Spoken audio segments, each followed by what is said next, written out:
మన ప్రభు అయిన యేసు క్రీస్తు నామములో కూడి వచ్చిన ప్రతి ఒక్కరికి వందనాలు తెలుపుకుంటూ, దేవుడు ఈ దినం మనతో మాట్లాడాలని ఆశపడుతున్న మాటలు మనం చాలా జాగ్రత్తగా గమనించుకుందాం. దేవుని యొక్క సన్నిధిలోనికి వచ్చిన మన జీవితాలలో దేవుడు ఏ విధమైన చేతనైనా ఒక మాట చెప్తూ ఉన్నాడంటే, ఆ మాట మన జీవితాల్లో ఎందుకో అది ఎవరి యొక్క జీవితాల్లో నెరవేర్చాలని ఆలోచన కలిగి ఉంటాడు దేవుడు. నేను దగ్గర దగ్గర సమయం 12 గంటల నుంచి నేను వెయిట్ చేస్తూ దూరం అన్ని వేరే ప్రాంతానికి వెళ్ళి తిరిగి వచ్చిన దాన్ని బట్టి ఒక ప్రాంతంలో నేను వాక్యాన్ని చూశాను. మరలా వచ్చి నాకు ఇక్కడ అదే వాక్యం కనబడుతుంది. మరలా నేను పాట పాడుతున్నా, ఆ పాటలో కూడా అదే కనబడుతుంది. దేవుడి కృపను చొప్పున మీతో ఇలా ఎందుకో ఇలా మాట్లాడాలని ఆశపడుతున్నాడు, మాట్లాడుతున్నాను. కీర్తనల గ్రంథం 55వ అధ్యాయం 22వ వచనం మనం చదువుకుందామండి.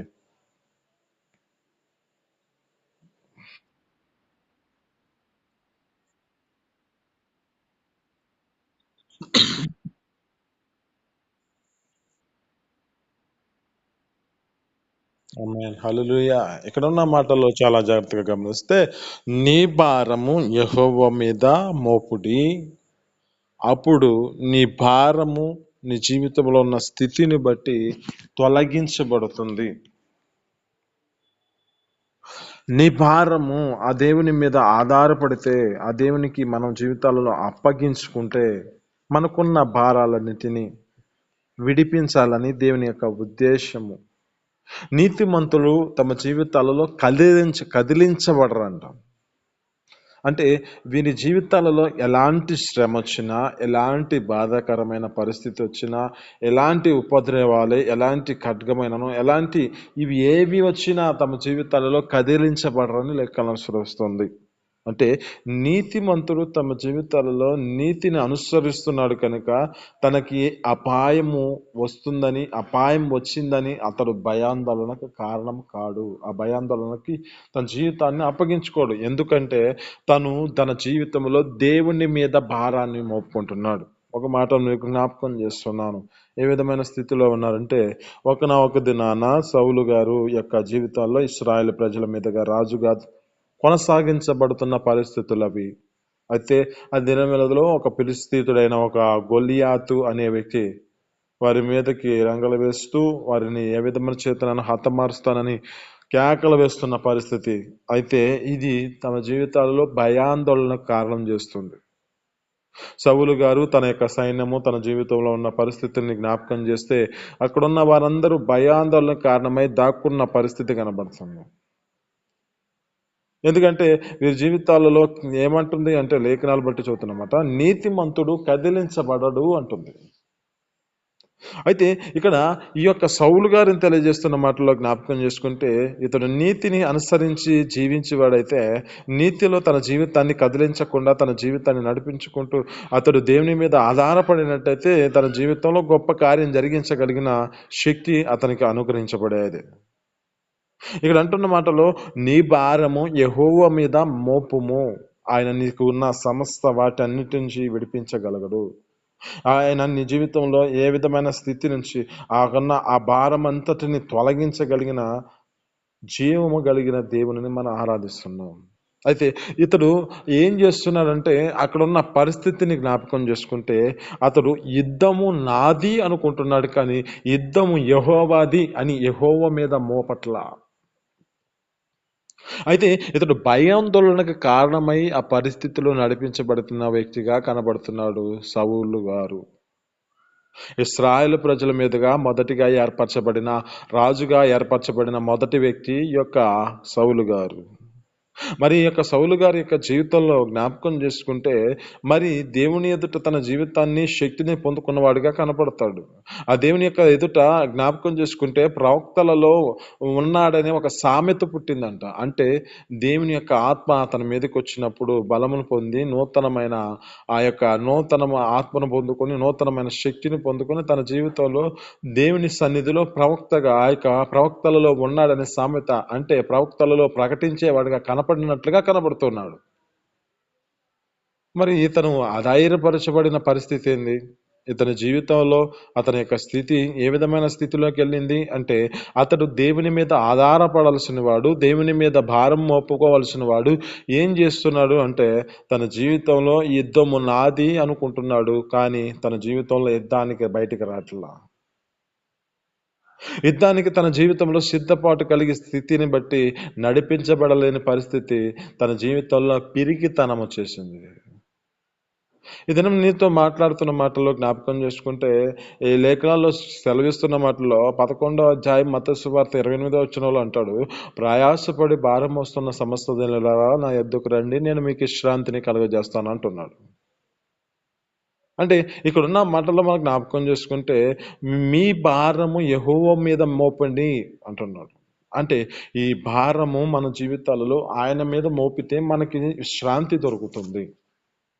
కానీ ఇక్కడ సౌలు గారి యొక్క జీవితంలో ఆ భారము అనేది తన మీదే, తన యుద్ధము అదే, తన భారము అదే అనుకుంటూ తన జీవితంలో నడిపించబడ్డాడు. కానీ నెమ్మది లేని పరిస్థితి, భయాందోళనకు దాక్కుంటున్న పరిస్థితి, పిరికితనముగా మార్చబడిన వ్యక్తి కనబడుతున్నాడు. అయితే అక్కడ ఒక చిన్న బాలుడిగా నడిపించబడుతున్న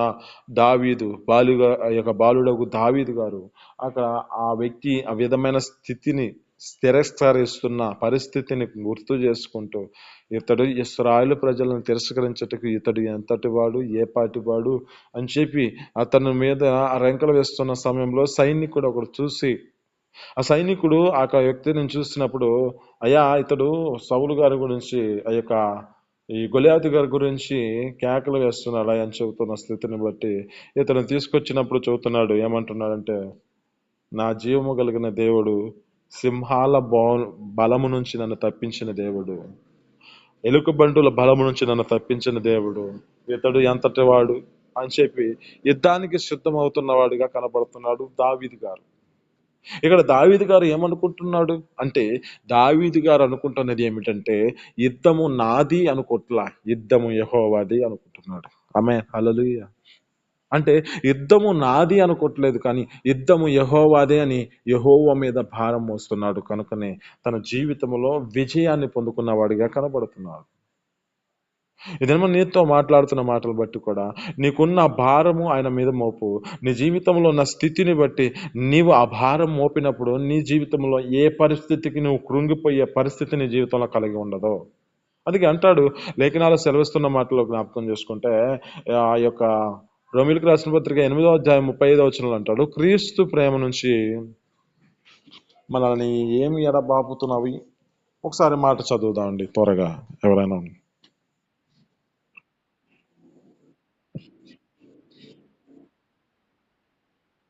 రోమీయులకు రాసిన పత్రిక 8వ అధ్యాయం 35వ వచనం.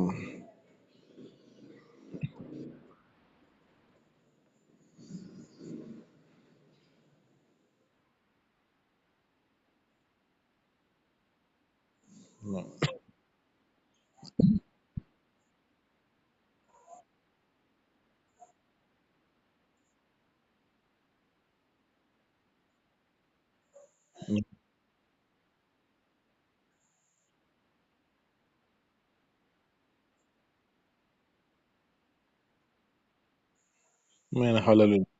చాలండి. ఇక్కడ ఉన్న మాటలు చాలా జాగ్రత్తగా గమనిస్తే, క్రీస్తు ప్రేమ నుంచి మనల్ని ఎడబాపేవి ఏమిటి అంటే, ఇక్కడ ఉన్నవన్నీ మన జీవితాల్లో ఎడబాపుతూ ఉంటాయి. దేవుని నుంచి మనల్ని దూరం చేస్తూ ఉంటాయి.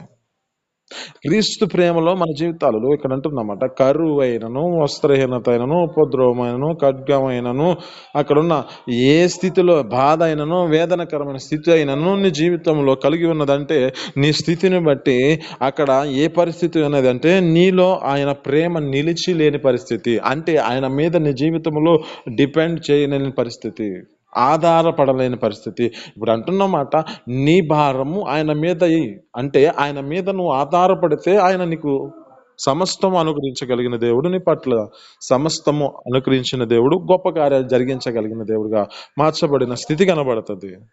ఇక్కడ అన్న మాటలు దావీదు గారి యొక్క జీవితంలో జ్ఞాపకం చేసుకుంటే ఒక విజయాన్ని పొందుకుంటున్నాడంటే అతనిలో దేవుడి మీద ఆధారపడ్డాడు కనుకనే యెహోవా జీవము కలిగిన దేవుని పేరట నేను వెళుతున్నాను, ఆయన నాకు శక్తినిస్తాడు, ఆయనే బలమునిస్తాడు. ఎందుకంటే సింహాల నుంచి తప్పించిన దేవుడు, ఎలుకబంటుల బలం నుంచి తప్పించిన దేవుడు, నన్ను రక్షించడానికి ఆయన నా జీవితంలో నేను భారం ఉంచాను కనుకనే ఆయన సమస్తం నా జీవితంలో అనుగ్రహిస్తాడు అంటున్నాడు. కనుక మన జీవితాల్లో ఏం చేయాలంటే ఆయన మీద మన భారాన్ని మోపుకుందాం. ఆయన మీద భారం మోపుకుంటే ప్రతి దానిలో విజయం కలుగ చేయబడుతుంది. మనం జ్ఞాపకం చేసుకుంటే ఇశ్రాయేల్ ప్రజల మీదుగా రెండవ రాజుగా ఏర్పరచబడిన వాడు దావీదు గారు. ఈ యొక్క దావీదు గారు ఏం చేస్తూ ఉంటాడంటే, దావీదు గారు ఎక్కడికైనా యుద్ధానికి సిద్ధమవుతున్నాడంటే అక్కడ ఏం చేస్తాడంటే ముందు యెహోవా మీద ఆధారపడతాడు, యెహోవా యొద్ద విచారం చేసుకుంటాడు, యెహోవా ఎదుట తన జీవితంలో మనవి చేసి అక్కడి నుంచి బయలుదేరతాడు. అయ్యా నేను అక్కడ ప్రాంతానికి వెళ్ళాలి, ఆ ప్రాంతానికి వెళ్ళమంటారా వద్దా అంటే దేవుడు వద్దంటే వద్దంటే ఆగిపోతాడనమాట. దేవుడు పొమ్మంటే పోతాడు, దేవుడు ఆగమంటే ఆగుతాడు. అంటే యుద్ధము ఆయన మీద ఆధారపడుతున్నాడు కనుకనే, ఆయన జీవితంలో ఆయన మీద భారాన్ని నేర్చుకున్నాడు కనుకనే ఆయన స్థితిని బట్టి ప్రతి దానిలో విజయం పొందుకున్నవాడిగా కనబడతాడు దావీదు గారు. ఇక్కడ మనం జ్ఞాపకం చేసుకుంటే ఒక మాట అంటాడు, ఏమంటాడంటే ఒక రెండవ సమూయేలు గ్రంథంలో ఏమంటాడంటే ఒకసాట దావీదు యొక్క కుటుంబము అంతకంతకు ప్రబలుతుంది అంట, సౌలు గారి యొక్క కుటుంబము అంతకంతకు నీరసిల్లుతుంది అంట. దీనికి కారణం ఏమిటి అని మనం జ్ఞాపకం చేసుకుంటే ఇక్కడున్న పరిస్థితే వారి జీవితాల్లో కారణం. ఇతడు దేవుని మీద ఆధారపడలేని పరిస్థితి ఉన్నది కనుక సౌలు గారి యొక్క జీవితము దేవుని మీద ఆధారాలు పడలేని పరిస్థితి ఉన్నది కనుక అంతకంతకు భయాందోళనకు, అంతకంతకు నీరసిల్లుతున్న పరిస్థితి, అంతకంతకు తన జీవితంలో పిరికితనము చేత నింపబడిన వాడిగా కనబడుతున్నాడు.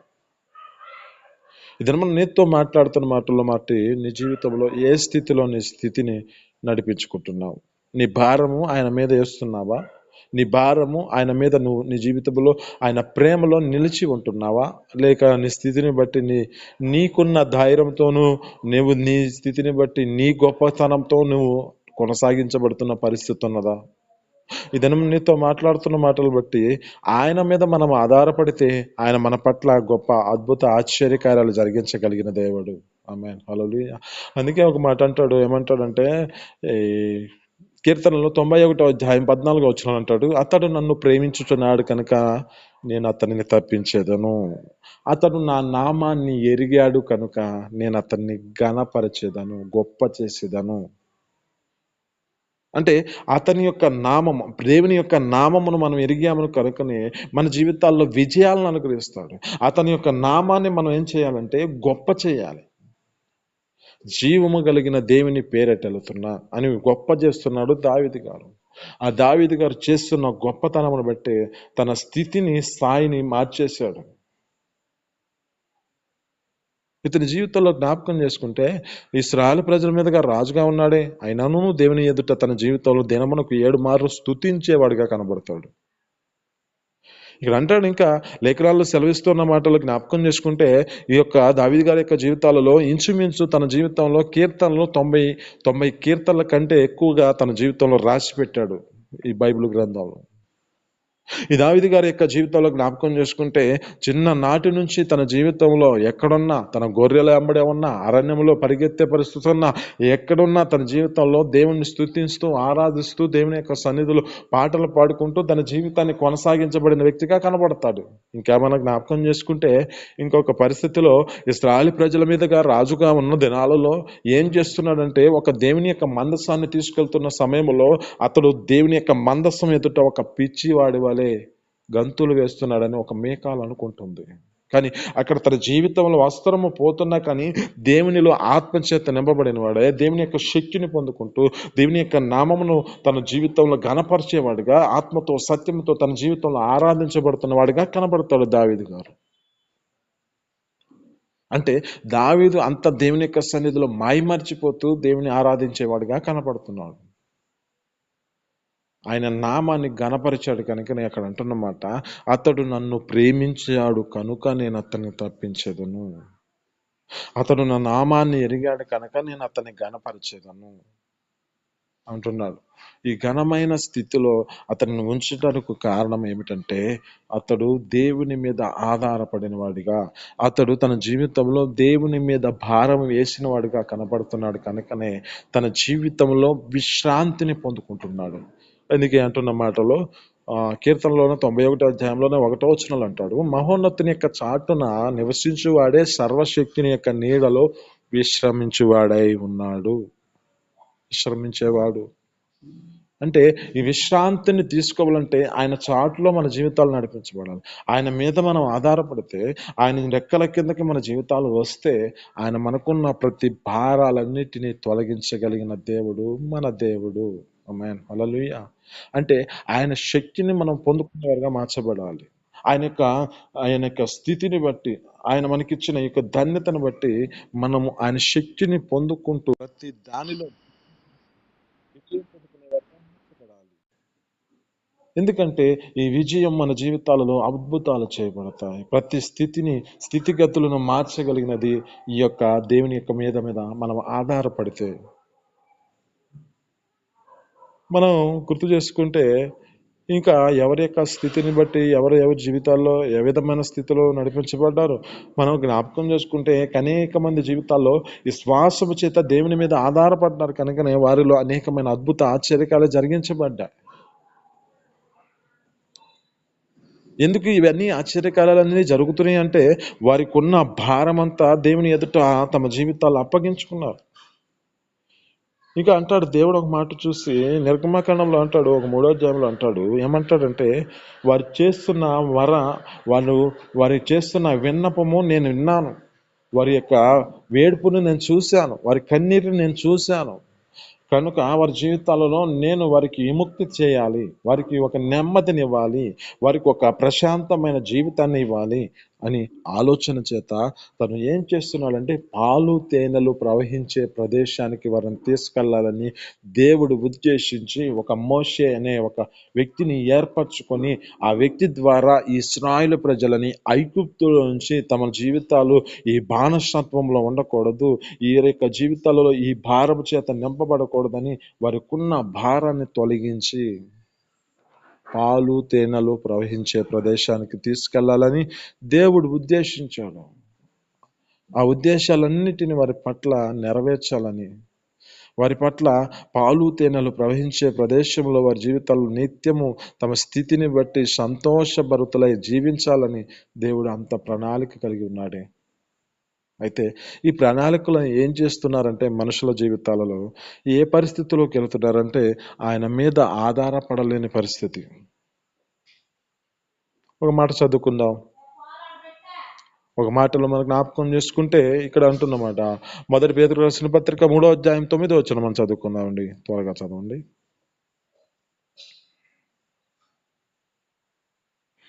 1 పేతురు రాసిన పత్రిక 3వ అధ్యాయం 9వ వచనం.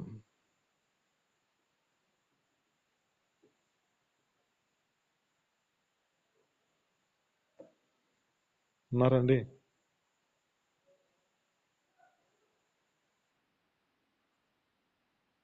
9వ వచనం అండి.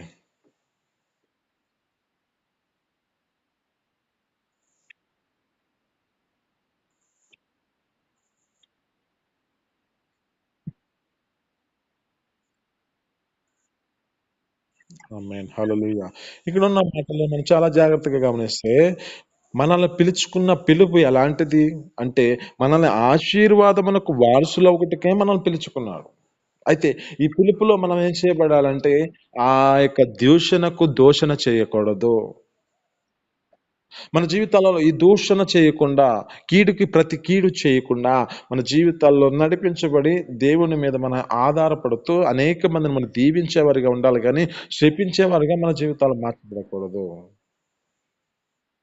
అయితే ఇక్కడ ఉన్న దీవించేవారిగా ఉంటే ఆ జీవించగలిగిన వారిగా మనం మార్చబడి ఆ దేవుని ఎదుట మన జీవితాలలో సంపూర్ణమైన మనది విజయం పొందుకోగలిగిన వారిగా మార్చబడతాం. ఎందుకంటే మనల్ని పిలుచుకున్న పిలుపు ప్రత్యేకమైన పిలుపు. ఈ పిలుపులో మనల్ని ఆశీర్వాదమునకు వారసులుగానే పిలుచుకున్నాడు. కనుకనే మన జీవితాలలో ఈ భారం అనేది ఎందుకు వస్తుందంటే, మనిషి దేవుని మీద ఆధారపడలేక అనేక మందికి కీడు చేస్తూ, అనేక మందిని దోషులను చేస్తూ, అనేక మందిని తమ జీవితాలలో వ్యక్తిగతముగా వారి యొక్క జీవితాలలో విమర్శించుకుంటూ తమ స్థితిని బట్టి ఒక లోయలోకి వెళ్ళే పరిస్థితి కలుగుతుంది.